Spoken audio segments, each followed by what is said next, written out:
Sly Cooper is a game all about stealth. You play as Sly, a raccoon thief whose aim for each level is to get from the start to the end without dying. The fail state for Sly most of the time is getting spotted by enemies or lasers or spotlights or a combination of all three. Unlike other games with stealth in such as Batman, Hitman or Beyond Good and Evil, entities which can catch Sly work in a binary fashion. There are no alert states which can range from investigating to full-on combat. Instead, it's if Sly's spotted, he's just spotted. However, the reason why this works much better and there is much less frustration than say the Mary Jane levels in Spider-Man is that for the most part, Sly always gets a second chance. Take the spotlights or lasers for example. If Sly triggers one of them, all the spotlights and lasers in that chunk of the level turn red. If Sly is spotted again before whacking the alarm at the end of that chunk, he dies. Another example are the enemies. If the enemies are holding a flashlight out in front of them, running into that light will trigger them to transition from patrol to attack. Sly has the opportunity at this point to evade or finish them off before they get it. The point is, the way stealth works in Sly Cooper is binary. Sly is either spotted or not spotted, and then when he is spotted, he has ways to react to that without just dying immediately. This walks the line really nicely to create a tense high-slide simulation with each level. However, with anything binary, just a 1 or a 0,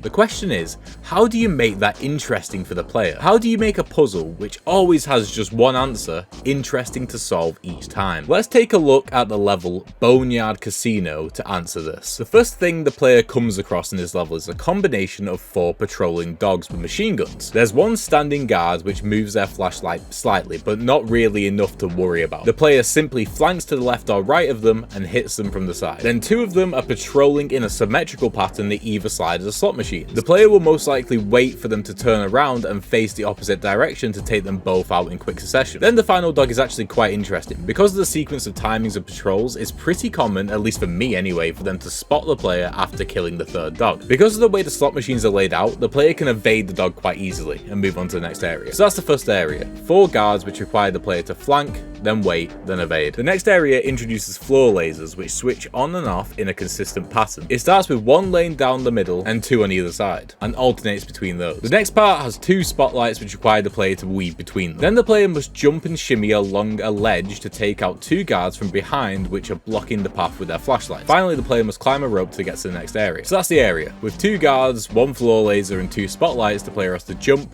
weave, shimmy, and then climb. The next area starts by having the player land on a dog who is patrolling in a tight circle in the middle of the poker table. Then the game combines the floor lasers the player has already faced with a patrolling dog at the end. You have to combine jumping and waiting in order to time the attack right to get past the dog. The player then has to take down a non-stealth related enemy by jumping over their attacks and then hitting them. The player then has to jump over a sequence of spinning roulette tables which just makes jumping harder because of them spinning. But those same roulette tables are then fitted with floor lasers later on, meaning that yes, the floor lasers spin now. The player must time their jumps while spinning to get past them undetected. So for that area, the player has to jump and wait at the same time, kill a non-stealth enemy, and jump while spinning to avoid lasers. The next area has the player having to wait before attacking the dog. As despite it being a dog which doesn't move that the player has come across before where they could just flank them, because the floor is so narrow, they cannot get past until they look away. Then we have yet another evolution of the roulette tape, where we now have floor and horizontal lasers. So the player has to jump to avoid both while spinning. Finally, they land on a giant roulette table where the player has to avoid the lasers and land on the green slot on the roulette table in order to open up the center to grab the key, which of course combines waiting and jumping, but it also introduces the need for a double jump in order to time the landing perfectly on the green space. So for that final area, we have another wait for the dog to look the other way,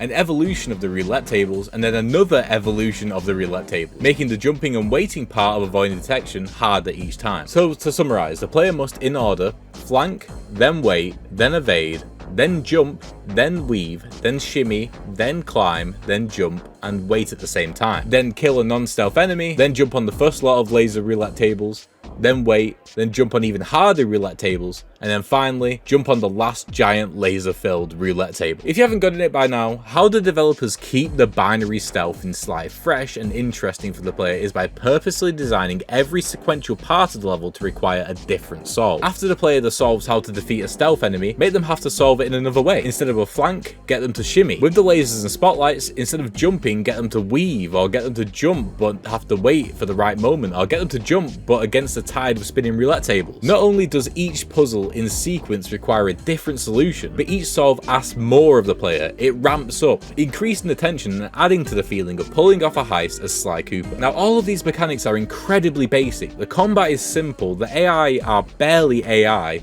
but the implementation, the design, and the pacing of these mechanics create a really great stealth platformer. Thanks for watching, don't forget to subscribe, and tune in next week for another entry into the game design library, and keep on keeping on.